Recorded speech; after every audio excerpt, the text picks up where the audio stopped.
I want Europe to stay European. I want an Ireland full of Irish people. I want to go to Poland and see the Polish, Belgians in Belgium, France, the French, even if I'm not their biggest fan. I want to experience what makes them unique, their culture, their people. Europe is an incredibly diverse continent with an abundance of rich history and beauty. Some of us have brown hair, some blonde, even red. Some of us have green eyes, some with blue, some hazel. Irish people aren't English, the English aren't Danish, and every nationality is different, all wonderful in their own way. But you know what isn't beautiful? If it all became one, where there was no border, no uniqueness, no national identity and love. I say this because I see a worrying trend happening. The native populations of European countries are decreasing at an alarming rate. It worries me. I feel we are at a moment in history where the road splits. We can continue down this path and give up on our national identities, our country, its borders and people. Or we can decide for ourselves, change is needed, and stand steadfast for this. The problem with this is one is easy. It requires us to do nothing. The other, which is what I'm doing now, means you have to do something. That could be voting for people that protect the national identity of your country. The biggest, though, is the collective thoughts we hold as Europeans. It can feel a bit daunting or uneasy to say Ireland for the Irish, Germany for the Germans, and so on. But is it wrong? Does this mean we hate immigrants or people from different countries? Does this make me racist? Of course it doesn't. It means you have a love for what's yours, your home, and you respect the same for others. Just like I would never want to see the Chinese become a minority in China or Nigerians in Nigeria. I love all that makes us different. This idea to flood European countries with different nationalities while our own is decreasing is a tragedy that will build with time. It will only end with all European countries becoming one of the same, with our culture becoming something read in history books. In just the last 10 years, I have seen significant changes. In the small town where I live, I can walk down the street and see people I've never seen before, all different nationalities, where once you would almost know everyone and it felt like a community. This is no more. In a mere 10 years, the whole demographics have changed. Now some will say, what's wrong with this? And I get it. It can be interesting meeting and seeing other people. Some of them can be some of the nicest people you meet. But if the cost is you not having a home, would you still be happy about it? If we don't change the amount of immigration we have seen in the last few years, the native population will be a minority in just 20 years. This means if you were to have a child now, that child would be in a classroom with roughly 2/3 immigrants by high school. So for every Irish child, you will have 2 from different countries. It almost doesn't seem real. This will only get worse as time passes. Ireland would be a melting pot of different nationalities, along with all other European countries, becoming one of the same. The so-called diversity that you're led to believe is good, will actually kill the true diversity. This will cease to be your homes, it will be everyone's home. Yet those that have arrived here will most likely have their own country where they are a majority and control their land. This country, along with other European countries, will be led by whatever nationality holds the most power. You will slowly see the Irish people hold less political positions. There will be a point of no return. I made a video about this, going over the figures, after one young man on camera said Irish people are racist because they think they will become a minority in their own country. Even forget the figures, this statement is true. The Irish population is declining and the immigrant population is growing. As long as that remains true, it's not a matter of if, but rather a matter of when we become a minority in Ireland. I read this a long time ago and it's true to this day. When the Nazis were going from town to town arresting the Jews, many would flee. They would run to the other town over and warn the other Jews about what was to come. But they all thought that wouldn't happen here, so they did nothing. Then they came and it was too late. It's this idea that people are too clueless to see what's in front of them, even when that person is screaming in their face. Did the other Jews think it was only a joke? Were they too comfortable? What made them do nothing and think it wouldn't happen to them? Because of the improvements of travel, we now see people coming in large numbers that wouldn't have been able hundreds of years ago from all over the world.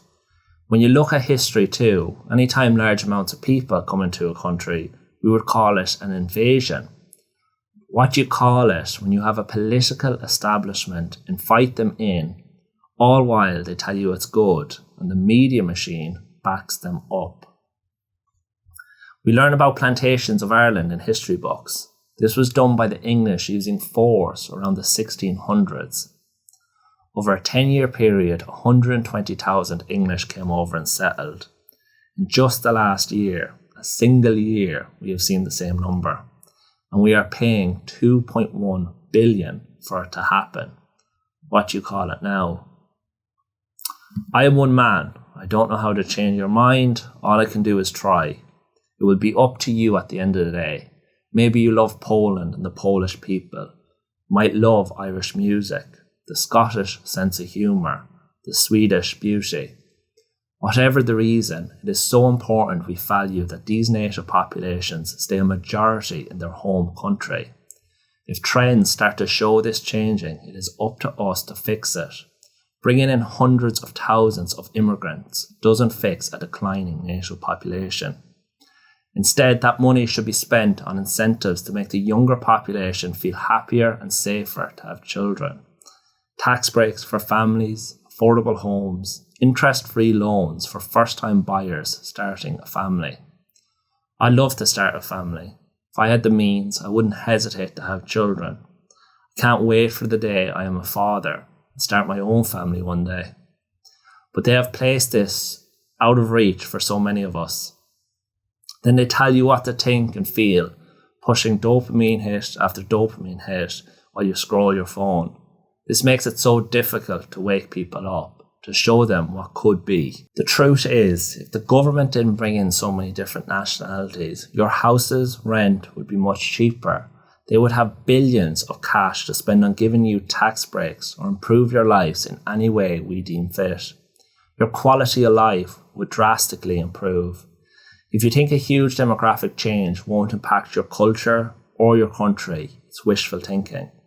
Just last week, a man was arrested in England for saying God bless you, as it might be offensive to any Muslims in the area. Am I the only one who thinks that's crazy? I bet if he said that to any English person 20 years ago, they would never believe it. An immigrant was on RTE saying Irish people need to change their way of always making a joke out of everything. As an Irish person, I like that about Ireland, but apparently the new Ireland doesn't. The other issue with highly diverse populations is that they bring with them a low-trust society, a society where people don't look after each other and there's a lack of sense of community. People like to be around others like them. This should be common knowledge, but it seems we are lying to ourselves. That's why you see communities segregate themselves naturally. You have communities that keep together even if they're in a different country. Indians will come and they will all live in the same neighbourhood. Same with Nigerians, same with Chinese and every other nationality. Similarities bring us together, but differences push us apart.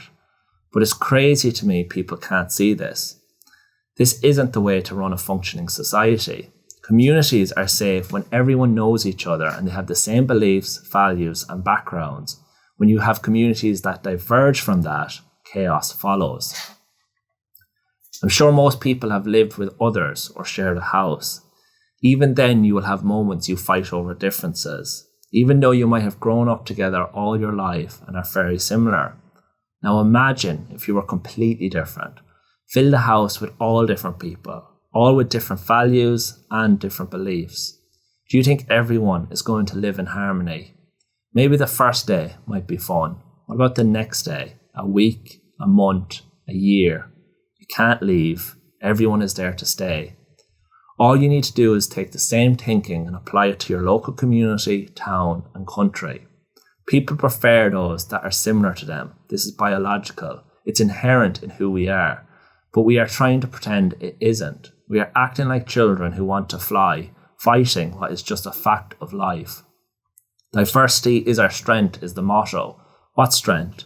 What do they mean? Is there any proven benefits that we can point to? In all the reading I have done, I have always reached the same conclusion. There is a reason we have countries and borders. Should seem obvious when you think about it. But can't we all just get along and be nice to each other? Simple thinking. The world doesn't work that way, unfortunately. As I said, it's like a child jumping off a wall, hoping he will fly. Immigration can be good if it's done well, but it should never be at the expense of the host country. It should never jeopardise the native people as a strong majority, not unless you hated the country and its people, because the end result is the same. Until Europe can fix its declining population, we should not be importing large swaths of non-nationals from other countries that outnumber our own by multiples. It is a recipe for disaster. I didn't want to make videos like this. I had no plan to, but what was I supposed to do? Sometimes I feel like I'm losing my mind. Am I the wrong one? Should I just put my head down, do nothing, and just go with the flow? Join everyone else with this idea of not caring, not having any fight to protect what you have, to leave my kids and grandkids with an Ireland that is not Irish, an England that is not English, a France that is not French, a Europe that isn't European. Who am I to be so weak? How easy would it be to forget about it all and just let things happen? Even taking this stance, I stand for people that will hate me for saying these things, but I do not care. I will do what I think is right. If that destroys me, so be it. People who say the things I have said in this video are vilified and silenced. Going public risks losing jobs, being branded and attacked. If I stood here and said the opposite, nothing would happen. I wouldn't get any pushback.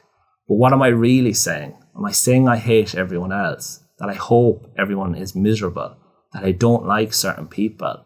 Nothing like that. Just the simple fact I want to protect what makes us unique. That I love the differences within Europe and all its native people. I want to go to a country and be met with that country's people. I want my home to remain my home, surrounded by my people, because I love it. Just like I want to see the Thais in Thailand, the Russians in Russia, the Brazilians in Brazil. Why is it shameful to ask the same for Europe? Why is it only Europe that is being pushed to benefit from multiculturalism? I will stand by what I'm saying in hopes I can change one mind to make someone see what I see, to show you how beautiful it all really is and make it worth protecting. I want a Europe that is European.